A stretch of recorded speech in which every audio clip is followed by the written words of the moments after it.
इस वक्त हम सुशील जी आसोपा के साथ जुड़ रहे हैं, जो जोधपुर वाले के नाम से भी प्रसिद्ध हैं, फेमस हैं।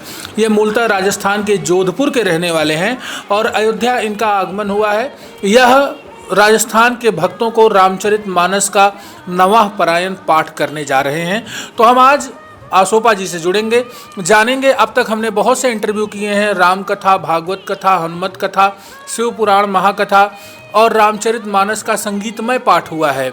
इन सभी पर हमने इंटरव्यू किए हैं। आज रामचरितमानस का नवाह परायण पाठ क्या होता है, किसे कहते हैं, भक्तों को इसमें क्या संदेश दिया जाता है और एक भक्त को इसको सुनने से, श्रवण करने से उसे क्या लाभ होते हैं, हम सुशील जी आसोपा के मुखों से सुनते हैं। जय सिया राम। जैसा आपने बताया, हम यहाँ रामचरितमानस का नवाहन पारायण का पाठ कर रहे हैं। यह 9 दिवस में पूर्ण होता है।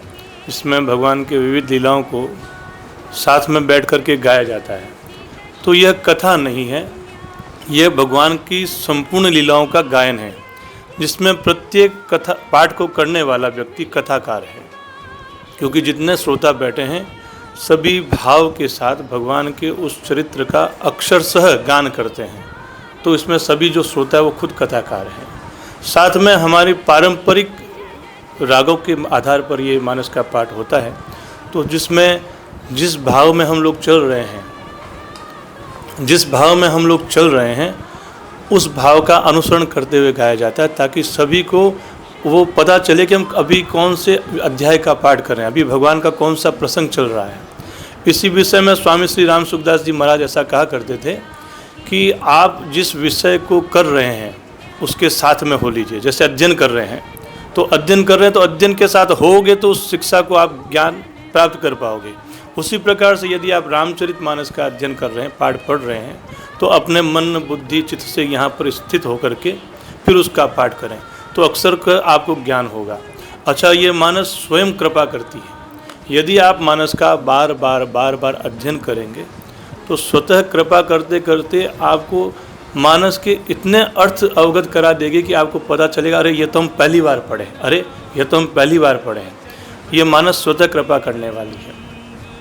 और दूसरा, ये जो रामचरितमानस है, इसका अभी हमारे संसार में, अभी हमारे राष्ट्र में प्रचार और प्रसार की बहुत आवश्यकता है।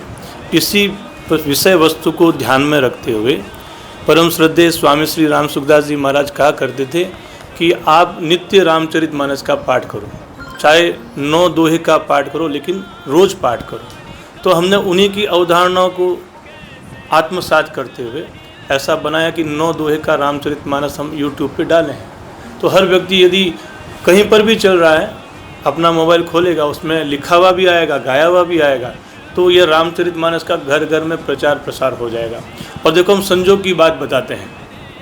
हमें यह रामचरितमानस कोरोना काल में ऐसा भाव आया था कि भाई कहीं पाठ नहीं हो रहे हैं, लोग अपने अपने घरों में बंद हैं, तो हमें रामचरितमानस को YouTube पे डालना चाहिए। हमने उसको डाला, 9 दोहे करके डाला।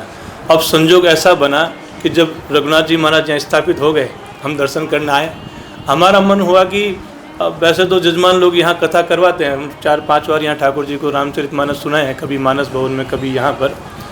तो हमारे मन में आया कि रघुनाथ जी महाराज स्थापित हो गए तो यहाँ हमें रामचरितमानस सुनाना चाहिए, क्योंकि मुझे प्रीति है थोड़ी उनसे, क्योंकि राम शब्द में ही प्रेम है। जैसे मैं भी राम शब्द लिया तो मुझे आत्मीय प्रसन्नता हो रही, दिल में ऐसा लग रहा है कि प्रभु हृदय में आ रहे हैं। तो हमने यहाँ आने के बाद विचार किया कि हमें यहाँ रामचरितमानस का पाठ करना चाहिए। तो यजमान तो हर बार करवाते हैं, तो इस बार हमारे मन में विचार आया कि इस बार हमारे रघुनाथ जी महाराज हैं, वही यजमान हैं। तो हमने जो पेम्पलेट भी बनाया था उसमें सबसे पहले यही लिखा था, मुख्य यजमान श्री रघुनाथ जी महाराज, आयोजन करता हनुमान जी महाराज और सहयोग करता आप हम सभी। तो हमने केवल संकल्प लिया था और रघुनाथ जी महाराज ने आज उसको पूर्ण कर दिया। तो हमारे हृदय की इच्छाओं को जानने वाले और मानस को घर घर तक पहुंचाने वाले श्री हनुमान जी महाराज हैं, उन्होंने हमारे संकल्प को यहाँ सिद्ध किया है। आपका यह रामचरितमानस पाठ सुनने के लिए राजस्थान के लगभग कितने भक्त आए हैं आपके साथ? राजस्थान से नहीं, भगवत कृपा से मुझे ये सौभाग्य मिलता है कि मैं संपूर्ण भारतवर्ष में श्री रामचरितमानस का पाठ सुनाता हूँ। दिल्ली, बम्बई, कलकत्ता, हैदराबाद, रायपुर, नागपुर, छत्तीसगढ़ और नेपाल, काठमांडू, 1-2 बार जकार्ता भी मैं जाके आया था। तो अभी भगवत कृपा पात्र जितने भी लोग हैं जिनकी राम जी में विशेष निष्ठा है, वे सभी हमारे एक निमंत्रण से यहाँ रामचरितमानस पढ़ने के लिए आए हैं और संपूर्ण भारत से आए हैं और बड़े प्रेम से आए हैं। अभी आपने कहा कि रामचरितमानस का 9 दोहा हर व्यक्ति को पढ़ना चाहिए, जीवन को में आत्मसात करना चाहिए। तो एक बार हमारे चैनल से कोई जो आपका सबसे प्रिय 9 दोहा हो, जो कॉमन हो, जो हर भक्त को पढ़ना चाहिए, एक बार वो सुना दीजिए। वैसे तो देखो, रामचरितमानस में यदि आप नित्य पाठ करना चाहें तो काकभूषुंडी रामायण है, उसका आप पाठ कर सकते हैं, अथवा भगवान के जन्म उत्सव का जो पाठ है वह पाठ कर सकते हैं, अथवा आप राम जी के राज्याभिषेक के अलावा जो स्तुति धरती माता के द्वारा की गई है, जो स्तुति अहिल्या माता के द्वारा की गई है, उन स्तुतियों का हम पाठ कर सकते हैं। जो हम रुद्राष्टकम भी पढ़ते हैं, नमामि शमीशान निर्वाण रूपम विभुम व्यापकम ब्रह्म वेद स्वरूपम, यह भी हमें रामचरितमानस में से ही मिला हुआ है।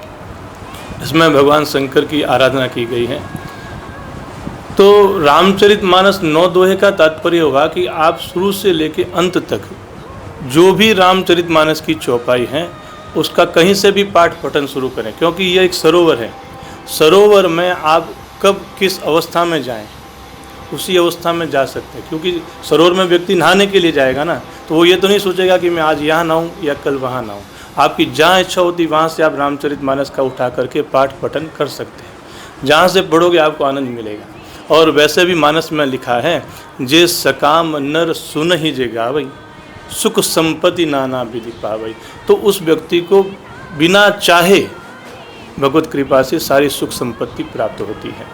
आपको तो बस ठाकुर जी को चरित्र सुनाना है। हनुमान जी को प्रसन्न करना है तो रामचरितमानस सुनाओ, राम जी को प्रसन्न करना है तो रामचरितमानस सुनाओ। ऐसा करने से भगवान स्वतः प्रसन्न होते हैं। जैसे एक पिता को अपने पुत्र की सारी आवश्यकताएं ध्यान रहती है कि भाई छोटा बच्चा है, अभी यह चल नहीं पा रहा तो इसको क्या देना है, 10 साल का हो गया अब इसके लिए हमें क्या व्यवस्था करनी है, स्कूल भेजना है, 11 साल का हो गया, 18 साल का हो गया, अब इसकी क्या व्यवस्था करनी है, पढ़ाई की, भोजन की, नौकरी की, पिता ध्यान रखता है।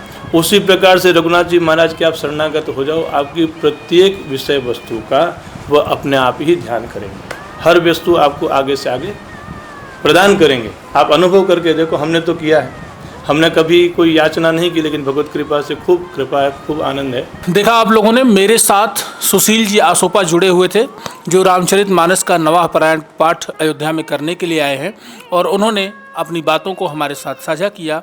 मैं देवेश पांडे, अयोध्या।